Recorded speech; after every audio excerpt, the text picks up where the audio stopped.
Welcome back to day 10 of our Iceland trip. Today we'll be finally completing the Golden Circle and making our way back to our starting point, Reykjavik. But before we do that, we'll stop by Solheimjökull, which is the glacier tongue part of the larger Mýrdalsjökull glacier. And all the water you see right here is just runoff from that glacier.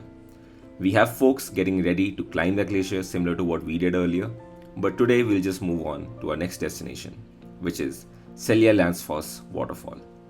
So this is a small waterfall but extremely picturesque, and you can see that with a number of tourists gathered around it.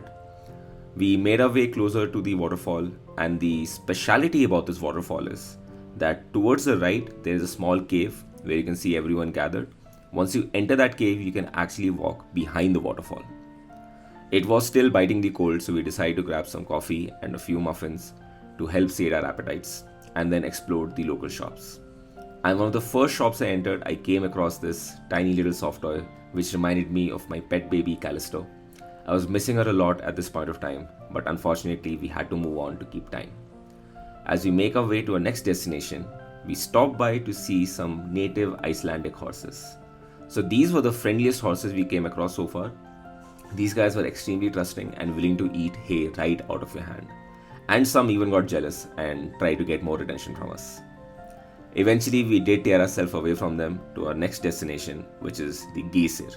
As the name suggests, the area Geyser is actually filled with multiple geothermally active geysers, and it's this vast field filled with tiny to large geysers which are perpetually giving off steam. You can see me rushing ahead over here quite a bit, and there's a good reason for that. Hanan and I want to make our way to a very specific geyser known as Strokkur.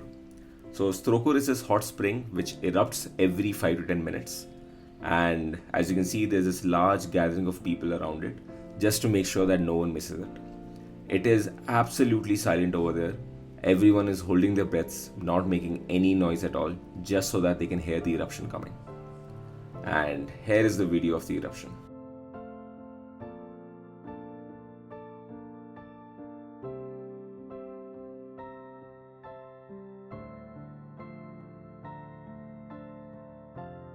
After having our minds blown looking at that spectacular eruption, that's what she said! Hanan and I decided to grab a quick cup of coffee and some snacks before heading out to our final destination for the day before we reach Reykjavik. Our last stop is the lava tunnels. This is a guided tour given by a group of extremely enthusiastic geologists, and I would strongly recommend anyone stopping by Iceland to give this a go. As the name suggests, the tunnels are carved by lava just pushing through the rocks and carving this magnificent structure out. It is filled with a vast variety of minerals and rocks which the geologist walks us through. And the most interesting part is that they have a strict no-no rule that no one can lick the rocks, which we initially thought was a joke. But actually there is a very specific bacteria growing on the walls of these caves which have had little to no human contact. So, because of that, they never developed any defenses against humans. But if they keep coming in contact with human fluids like saliva by people licking the rocks or just spitting somewhere over there, they might start seeing humanity as a threat because they are hydrophobic and might develop defenses against them. Which is why it is extremely important to limit human fluid interaction with these bacteria. As the geologists walked us through the cave and we went deeper and deeper, we realized that some of these rocks are worth millions of dollars, and it is their job to make sure that no handsy tourist just picks them up and makes off with it. But otherwise there were no real restrictions. We met Dave, as you can see over there, and before you knew it, the tour was over. There was nothing else left to do at this point except hand in our safety gear like helmets, shoe spikes and torches. We then took in this gorgeous view one last time before heading out to Reykjavik. So parking in Reykjavik is quite difficult, and we had to go up and down quite a bit until we found a spot where overnight parking is allowed. Fortunately, we were in the same hotel where we were in day 1, so we were already familiar with the locality.